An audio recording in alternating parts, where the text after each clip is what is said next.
Hi friends, ஓம் சக்தி ஆதிபராசக்தி, ஓம் சக்தி மருவூர் அரசியே. என்னென்னு கேட்டிங்கன்னா, ஜக்கம்மா கோயில் இது தான். ஜக்கம்மா ஒரிஜினல் ஜக்கம்மா கோயில் இது தான். உலகத்திலேயே அம்மா தஞ்சம் அடைஞ்ச இடம் இது தான், ஜக்கம்மா கோயில். ஏன்னு கேட்டிங்கன்னா, ஸ்பெஷல் என்னென்னு கேட்டிங்கன்னா, இதுதான் என்னுடைய பூர்வீக கோயில், என்னுடைய சொந்த கோயில், என்னுடைய தாய் வீட்டு கோயில் இது தான். என்னுடைய குலதெய்வத்துக்கு இது தான் என்னுடைய குலதெய்வம் ஜக்கம்மா தான். அதான் எல்லாத்துக்கும் நல்லருள் கொடுக்குறேன். நல்லருள் இந்த அம்மா வாழை ஜக்கம்மா தாயால். இது பார்த்தீங்கன்னா வெறும் இழந்த முள்ளு தான். வந்து வாங்கப்பா. கட் பண்ணிடுறா. இதான் பார்த்தீங்களா, வெறும் இழந்த முள்ளு தான் இருக்கும். அந்த அம்மாவுக்கு கோட்டை கிட்ட கிடையாது. அந்த அம்மா வந்து என்ன சிறப்புனா, அந்த அம்மா வந்து முதல்ல வந்து அங்கே மலை மேலேருந்து ராஜா துரத்தி விடையில் அந்த அம்மா வந்து கன்னி தெய்வமாக வந்து ஊர் ஊடாக போய் வீடு வீடாக போய் அம்மா தஞ்சம் அடைஞ்சிருக்கிறாங்க. யாருமே தஞ்சம் கொடுக்கவில்லை. அப்படி தஞ்சம் கொடுக்காதனால இங்கே ஒரு பெரிய இழந்த முள் பொதார் இருந்திருக்குது. சுற்றிலும் காடு தான். இழந்த முள் பொதார் இருந்திருக்குது.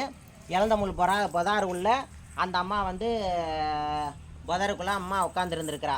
அப்போ ஆடு மேய்க்க வந்தவங்க வந்து என்னுடைய ரிலேட்டிவ், என்னுடைய முதியோர்கள், என்னுடைய தாத்தா பாட்டிகள், அப்புறம் வந்து கம்பளத்தார், அவங்க இன்ன வரைக்கும் ஜாக்கெட் போடாது இருக்கிறாங்க.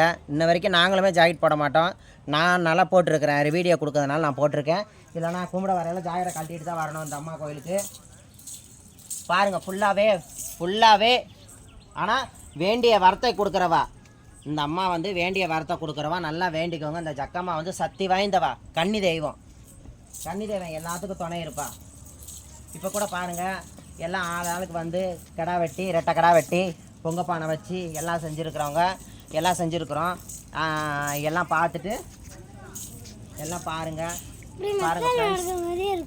இது பாருங்கள், எல்லாமே இழந்த முள் மரம் தான்.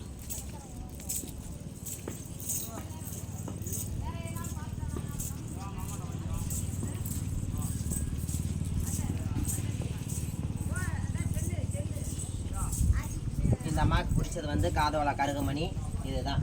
வேறு எதுவும் ஸ்பெஷல் கிடையாது. எல்லோரும் நல்லா வேண்டிக்கோங்க. ஜக்கம்பாவில் நல்லா வேண்டிக்கோங்க. ஜக்கம்மா கோயில் வந்து உள்ளே வந்து இப்படி தான் இருக்கும். உள்ளே வந்து எல்லாம் இப்படி தான் இருக்கும். அம்மா உள்ளே இருக்கிறதே தெரியாது. சின்ன ஒரு உள்ளே தான் இருப்பாள். குனிஞ்சு தான் நம்ம போகணும். அம்மா வந்து பார்க்க போகணுன்னா அம்மா சின்ன சிலையாக தத்ரூபமாக இருப்பாள். வருஷத்துக்கு ஒரு முறை தான் இந்த அம்மா கோயிலை திறப்பாங்க. எல்லோரும் வேண்டிக்கோங்கம்மா. நினைத்த காரியத்தை நடத்தி கொடுப்பா ஜக்கம்மா.